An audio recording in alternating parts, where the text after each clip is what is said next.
ஏழை மக்களை காணும்போது உங்கள் உள்ளத்தில் எப்படிப்பட்ட உணர்வுகள் தோன்றும்? சற்றே சிந்தியுங்களேன். அந்த உணர்வுகள் நீங்கள் யார் என்பதை நமக்கு உணர்த்தும் ஒரு கருவி என்பது உங்களுக்கு தெரியுமா?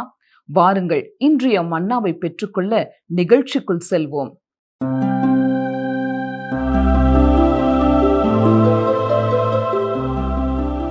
நேற்றும் இன்றும் என்றும் மாறாத ஆண்டவராய் இயேசு கிறிஸ்துவின் நாமத்தினாலே உங்களை அன்போடு வாழ்த்துகிறோம். கடந்த நிகழ்ச்சியிலே யாக்கோபு எழுதின பொதுவான நிருபம் 2ஆம் அதிகாரத்தை சிந்திக்க ஆரம்பித்தோம். ஆண்டவராய் இயேசு கிறிஸ்துவை விசுவாசிக்கிற யாரும் பட்சபாதத்தோடு நடந்து கொள்ளக்கூடாது என்பதை கற்றுக்கொள்ள துவங்கினோம். திருச்சபையின் ஆரம்ப நாட்களிலேயே திருச்சபையிலே செல்வந்தர்கள் ஒரு விதமாகவும் ஏழை எளிய மக்கள் மற்றொரு விதமாகவும் நடத்தப்பட்டிருக்கிறார்கள். இயேசு கிறிஸ்துவை ஏற்றுக்கொள்ளும் பொழுது ஏழையோ பணக்காரரோ படித்தவர்களோ படியாதவர்களோ ஆண்டவராய் இயேசு கிறிஸ்துவின் முன் சமமானவர்கள்தான். ஒரு சபையில் விசுவாசிகளுக்குள் யாராவது வித்தியாசம் பார்க்கிறார்கள் என்றால் அந்த நபர் இன்னமும் ரட்சிக்கப்படவில்லை என்பது தெளிவாகிறது. தொடர்ந்து யாக்கோபு 2ஆம் அதிகாரம் 5ஆம் வசனம் முதல் பார்ப்போம். வாசிக்கிறேன். யாக்கோபு 2ஆம் அதிகாரம் 5ஆம் வசனம். என் பிரியமான சகோதரரே, கேளுங்கள். தேவன் இவ்வுலகத்தின் தரித்திரரை விசுவாசத்தில் ஐஸ்வர்யவான்களாகவும் தம்மிடத்தில் அன்பு கூறுகிறவர்களுக்கு தாம் வாக்குத்தத்தம் பண்ணின ராஜ்யத்தை சுதந்திரிக்கிறவர்களாகவும் தெரிந்து கொள்ளவில்லையா? இங்கே யாக்கோபு என் பிரியமான சகோதரரே என்று அழைப்பதனால் அவர் விசுவாசிகளுக்குத்தான் இதை எழுதுகிறார் என்பது தெளிவாகிறது. சில திருச்சபைகளிலே ஏழை விசுவாசிகள் குறைவாய் பார்க்கப்பட்டிருக்கிறார்கள். அப்படி பார்க்கப்பட்ட ஒரு சகோதரன் ஒருவேளை ஆவிக்குரிய வாழ்க்கையில் வளர்ச்சி பெற்ற ஒருவனாய் இருந்திருக்கலாம். வேத புத்தகம் ஏழை எளிய மக்களை குறித்து மிக அதிகமாக நமக்கு கூறியிருக்கிறது. ஆதியாகமம் முதல் வெளிப்படுத்துகிற விசேஷம் வரை தேவன் ஏழை எளிய மக்கள் மேல் கரிசனை உள்ளவராய் இருக்கிறார் என்பது மிக தெளிவாக தெரிகிறது. ஆனால் எந்த ஒரு பட்டணத்திலும் ஏழை எளிய மக்கள் சரியாய் கவனிக்கப்படுகிறது இல்லை. மனிதர்கள் மறுபிறப்படையாத வரை இந்த உலகத்தில் ஏழை மக்கள் பெற்றுக்கொள்ள வேண்டியதை பெற்றுக்கொள்ள மாட்டார்கள். அவருடைய ஒரே நம்பிக்கை ஆண்டவராய் இயேசு கிறிஸ்துவே. கவனிங்கள், வாசிக்கிறேன். யோபு 5ஆம் அதிகாரம் 15ஆம் வசனம். ஆனாலும் எளியவனை அவர்கள் வாயில் இருக்கிற பட்டயத்துக்கும் பலவானின் கைக்கும் விலைக்கு ரட்சிக்கிறார். மற்றும் ஒரு வசனம் பாருங்கள். யோபு 36:15. சிறுமைப்பட்டவர்களை அவர் சிறுமைக்கு நீங்களாக்கி அவர்கள் ஒடுக்கப்பட்டு இருக்கையில் அவர்கள் செவியை திறக்கிறார். சங்கீதக்காரன் கூறுவதையும் நாம் கவனிக்க வேண்டும். சங்கீதம் 9:18. எளியவன் என்றைக்கும் மறக்கப்படுவதில்லை, சிறுமைப்பட்டவர்களுடைய நம்பிக்கை ஒருபோதும் கெட்டு போவதில்லை. மற்றும் ஒரு சங்கீதம் வாசிக்கிறேன். சங்கீதம் 68:10. உம்முடைய மந்தை அதிலே தங்கியிருந்தது, தேவனே உம்முடைய தயையினாலே ஏழைகளை பராமரிக்கிறீர். சங்கீதம் 69:33 சொல்லப்பட்டிருப்பதையும் வாசிக்கிறேன். கர்த்தர் எளியவர்களின் விண்ணப்பத்தை கேட்கிறார், கட்டுண்ட தம்முடையவர்களை அவர் புறக்கணியார். மேலும் சங்கீதம் 72:12, 13 வசனங்கள் பாருங்கள். கூப்பிடுகிற எளியவனையும் உதவியற்ற சிறுமியானவனையும் அவர் விடுவிப்பார், பலவீனனுக்கும் எளியவனுக்கும் அவர் இறங்கி எளியவர்களின் ஆத்துமாக்களை ரட்சிப்பார். சங்கீதம் 102:16 பாருங்கள். திக்கற்றவர்களுடைய ஜெபத்தை அலட்சியம் பண்ணாமல் அவர்கள் விண்ணப்பத்தை அங்கீகரிப்பார். ஏழை எளிய மக்கள் மேல் தேவனுக்கு இருக்கும் கரிசனையை குறித்து பல வசனங்களை நாம் வாசித்து கொண்டே செல்ல முடியும். 45ஆம் சங்கீதத்திலே நீதியோடும் நியாயத்தோடும் பூமியை அரசாள வரும் ஒருவரை குறித்து வாசிக்கிறோம். ஏசாயா 11ஆம் அதிகாரம் 4ஆம் வசனம் முன்பகுதி என்ன சொல்கிறது? நீதியின்படி ஏழைகளை நியாயம் விசாரித்து யதார்த்தத்தின்படி பூமியில் உள்ள சிறுமையானவர்களுக்கு தீர்ப்பு செய்து பூமியை தமது வாக்கின் கோலால் அடித்து தமது வாயின் சுவாசத்தால் துன்மார்க்கரை சங்கரிப்பார் என்று வாசிக்கிறோம். அதிகாரத்தில் இருப்பவர்களும் செல்வந்தர்களும் இந்த பூமியிலே ஏழை எளிய மக்களை தவறாய் நடத்துவதை குறித்து தேவன் பல காரியங்களை சொல்கிறார். ஒரு நாள் அவர்கள் அவருக்கு பதில் சொல்ல வேண்டும். ஆனால் உண்மை என்ன? ஏழைகள் ஆவிக்குரிய காரியங்களிலே செல்வந்தராய் இருக்கிறார்கள். ஏழை மக்கள் தங்கள் வாழ்க்கையிலே கவனிக்க வேண்டிய முக்கியமான காரியம் இதுதான்.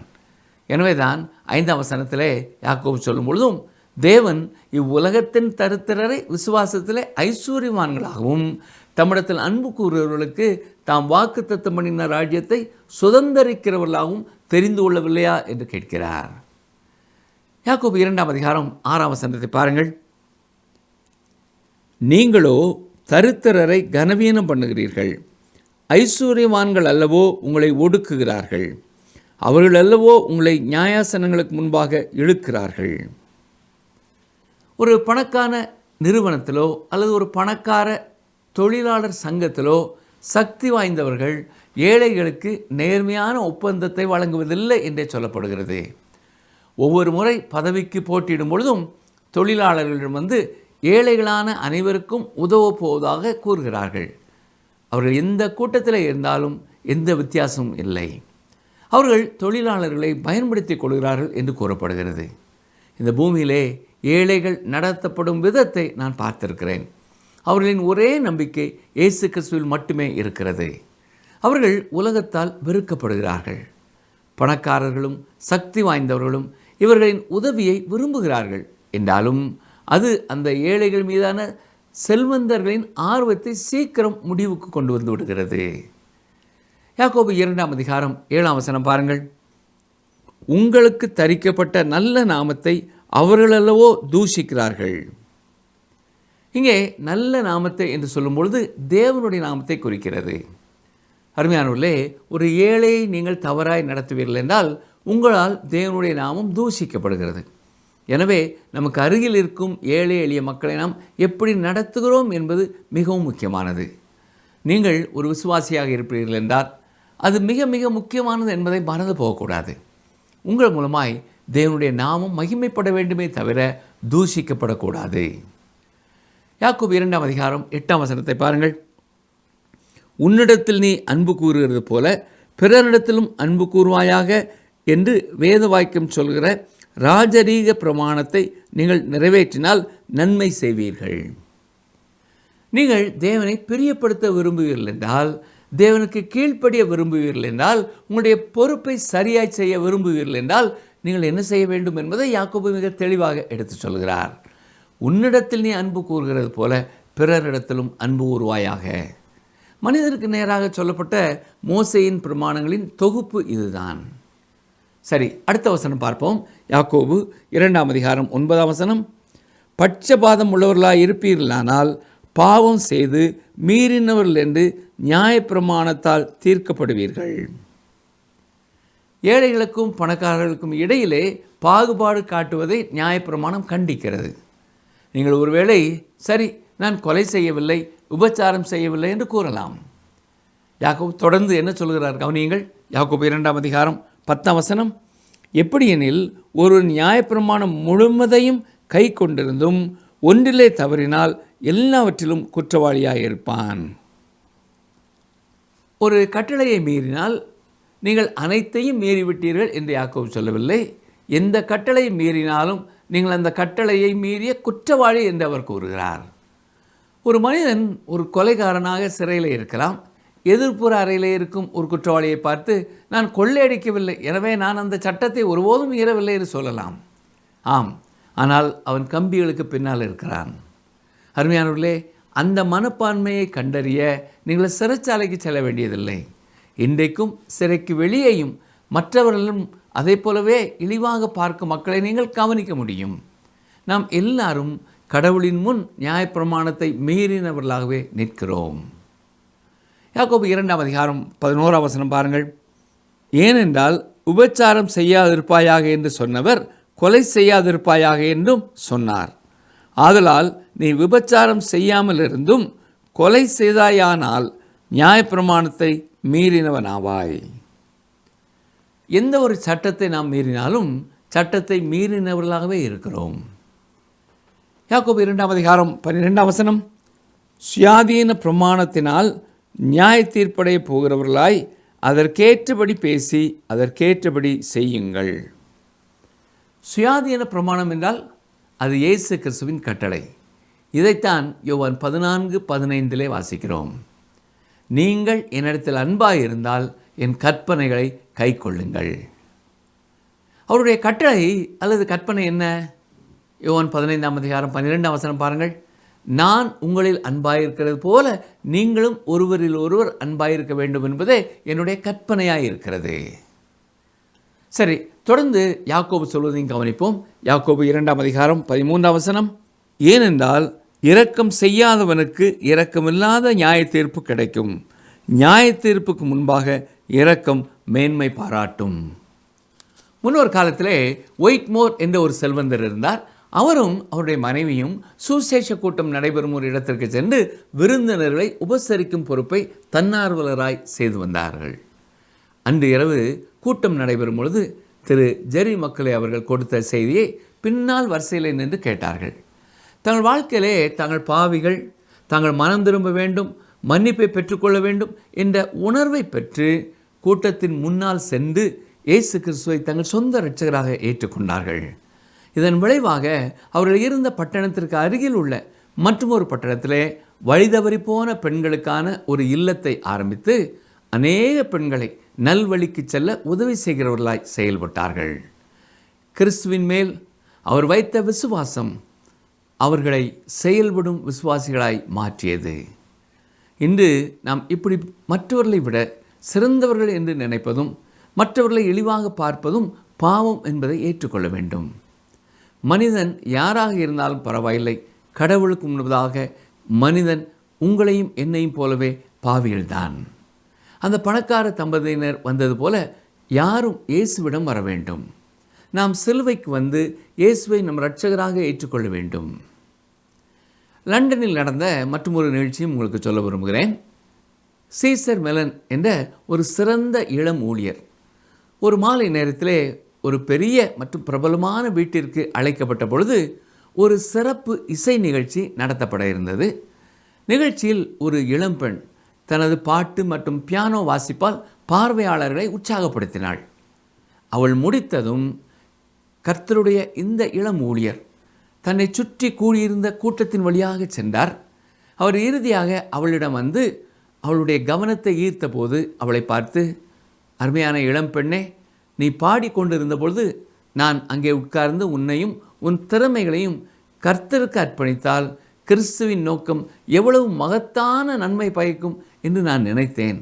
ஆனால் நீ தெருவில் இருக்கும் மோசமான குடிகாரனைப் போலவோ அல்லது சிவப்பு விளக்கு தெருவிலே உள்ள ஒரு வேசியைப் போலவோ ஒரு பாவியாயிருக்கிறாய்.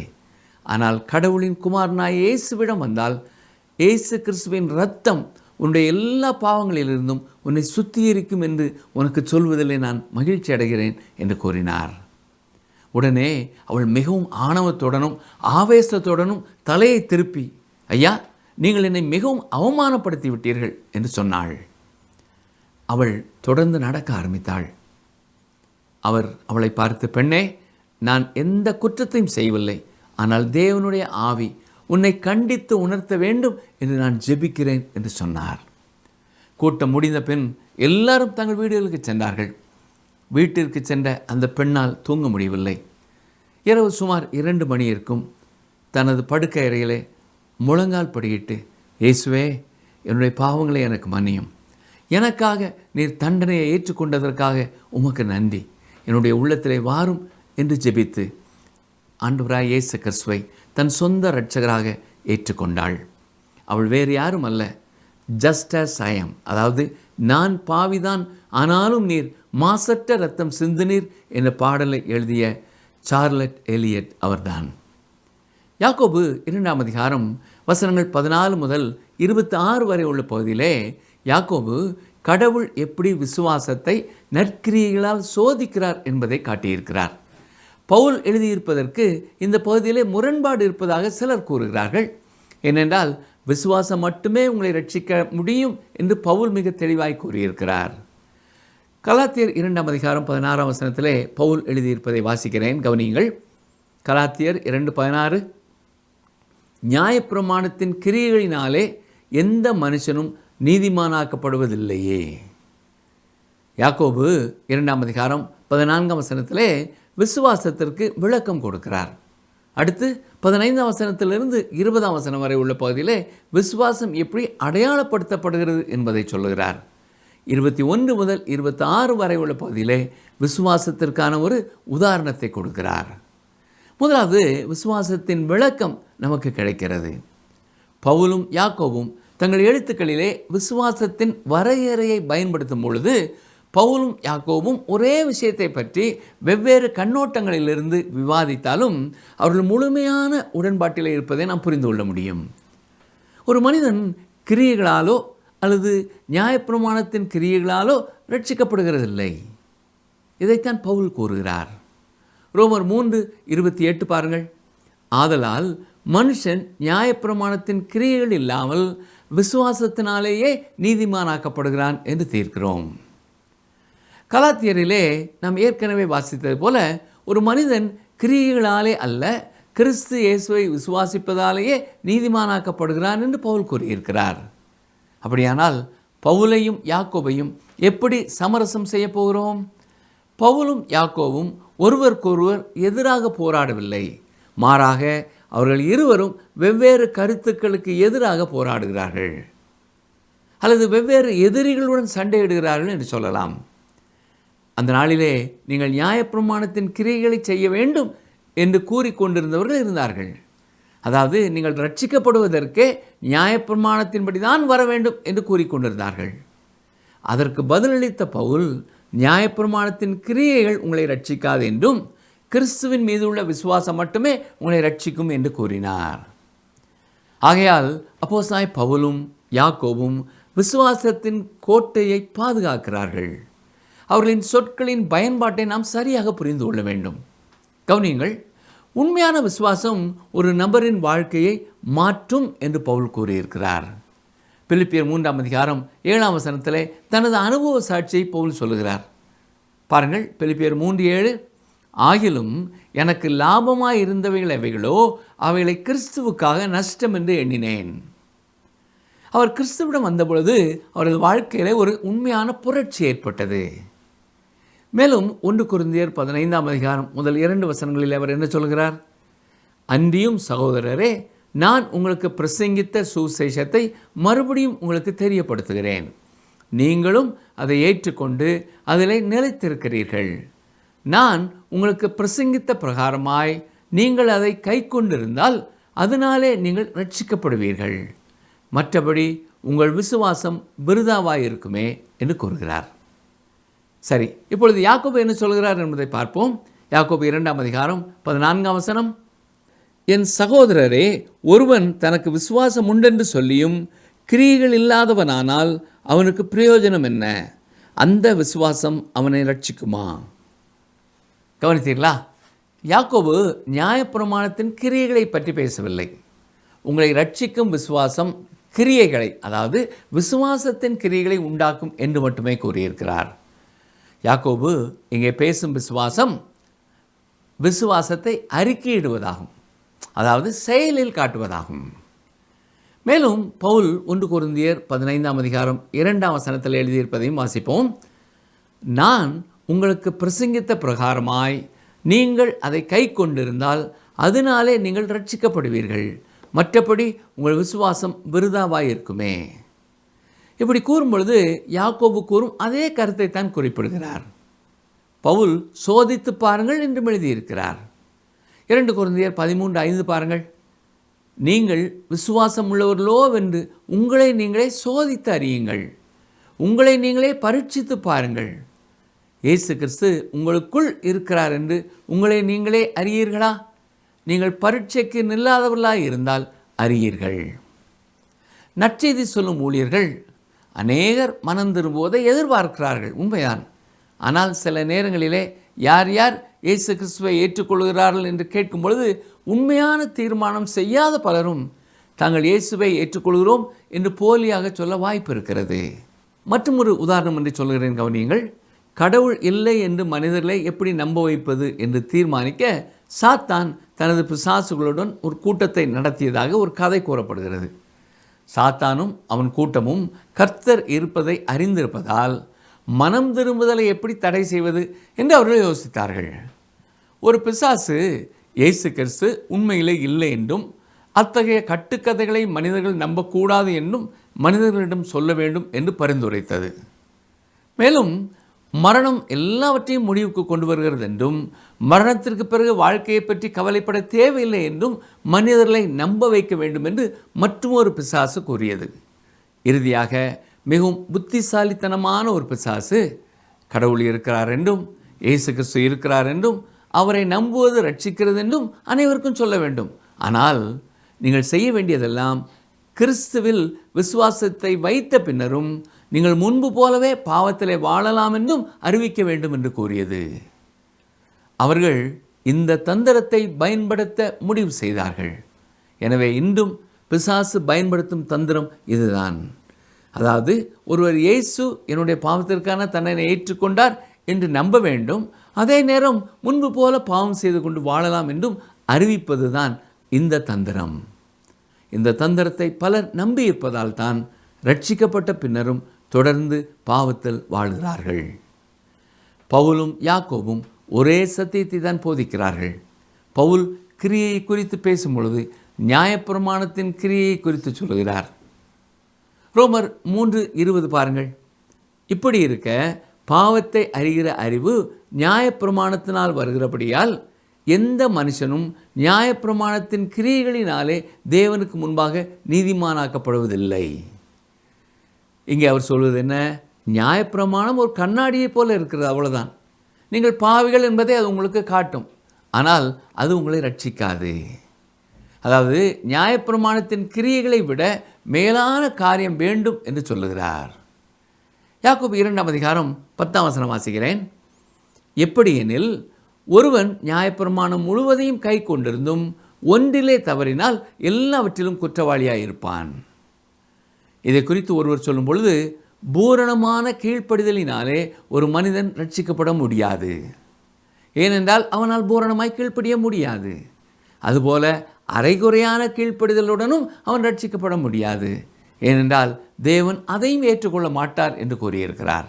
எனவே இயேசு கிறிஸ்துவை விசுவாசிப்பதனால் உண்டாகும் வாழ்க்கை மாற்றமே காரியம் என்று யாக்கோபும் பவுலும் கூறியிருக்கிறார்கள். கலாத்தியர் 2:16 நியாயப்பிரமாணத்தினால் ஒருவன் ரட்சிக்கப்பட முடியாது என்பதை தெளிவுபடுத்துகிற பவுல் கலாத்தியர் 6:9 இவ்வாறு கூறியிருக்கிறார்.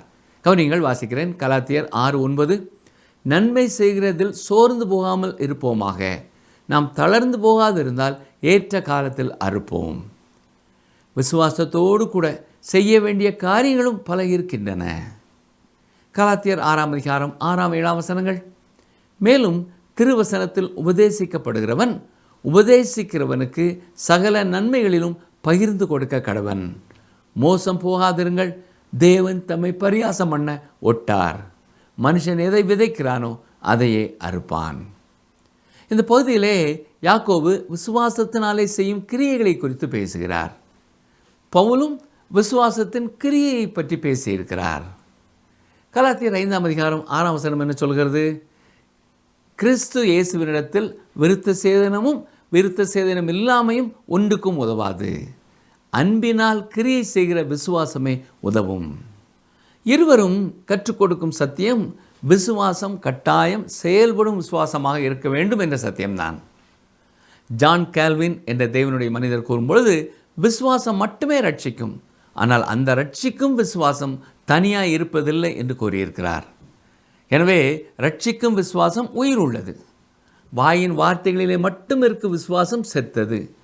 இன்று கிறிஸ்தவர்கள் என்று கூறிக்கொள்ளும் பலர் திருச்சபை உறுப்பினர்களாக இருக்கிறார்கள். அவர்கள் உலகத்தினுள் போய் எதையும் செய்யாமல் சோம்பலாக இருக்கிறார்கள். அவர்கள் உயிருடன் இருப்பது போல் சுற்றித் திரிகிறார்கள், ஆனால் அவர்கள் மரித்து விட்டார்கள். ஒரு பெண் ஒரு முறை தனது ஞாயிற்றுக்கிழமை பள்ளி ஆசிரியரிடம் போய், நான் எப்படி ஒரு கிறிஸ்தவராக இருந்தும் என் சொந்த வழியை கொண்டிருக்க முடியும் என்று கேட்டாள்.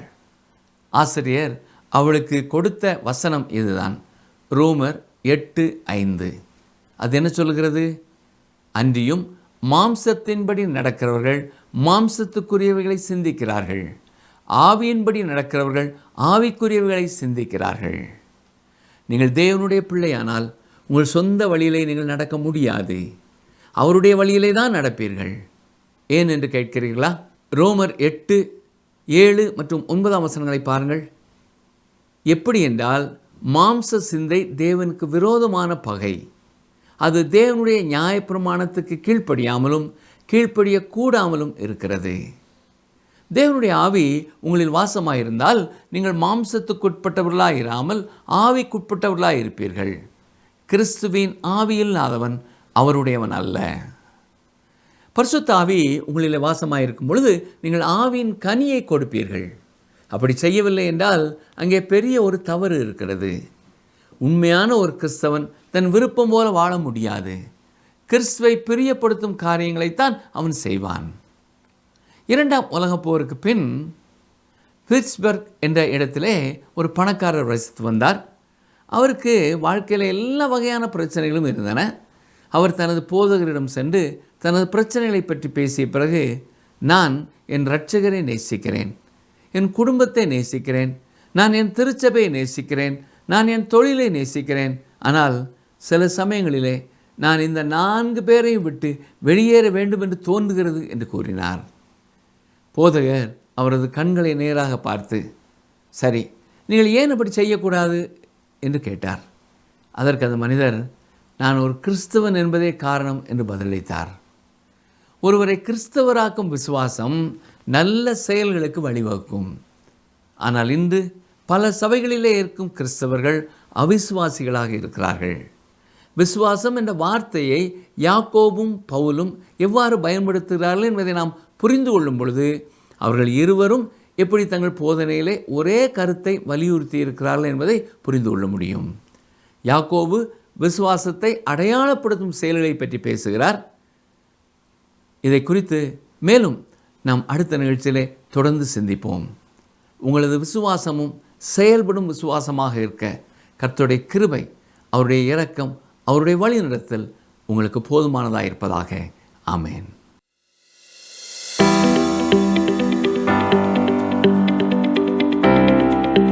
தேவன் விசுவாசத்தில் ஐஸ்வர்யவான்களாக யாரை வைத்துள்ளார்? தேவன் விசுவாசத்தில் ஐஸ்வர்யவான்களாக யாரை வைத்துள்ளார்? ஆப்ஷன் ஏ, இவ்வுலகத்தின் தரித்திரரை. ஆப்ஷன் பி, ஏழைகளை. ஆப்ஷன் சி, விசுவாசிகளை. இன்றைய கேள்விக்கான சரியான பதிலை 9962032803 என்ற எண்ணிற்கு வாட்ஸ்அப் மூலம் அனுப்புங்கள். நீதியின்படி ஏழைகளின் நியாயம் விசாரிக்கும் தேவன் இன்றைய நிகழ்ச்சியை ஆசீர்வதித்து தந்தமைக்காக அவரை ஸ்தோத்தரிப்போம். பாரபட்சம் தேவனிடத்தில் இல்லை. எனவே நாம் ஏழை பணக்காரர் என்ற பாரபட்சம் பார்க்கும்போது தேவனை துக்கப்படுத்துகிறோம். ஏழைகளை ஆதரிக்கும் போதும் அவர்கள் தேவைகளை சந்திக்கும் போதும் நம்முடைய விசுவாசத்தின் கனிகள் வெளிப்படுகின்றன. இப்படிப்பட்ட கிரியைகள் தான் நம்மை தேவனின் புத்திரராக காண்பிக்கும். ஏழைக்கு இறங்குகிறவன் கர்த்தருக்கு கடன் கொடுக்கிறான். இந்த நிகழ்ச்சி உங்களுக்கு பிடிச்சிருக்கா? அப்ப இப்பவே மிஸ்டர் கால் கொடுங்க. பரிசு வெல்றது நீங்களாவும் இருக்கலாம்.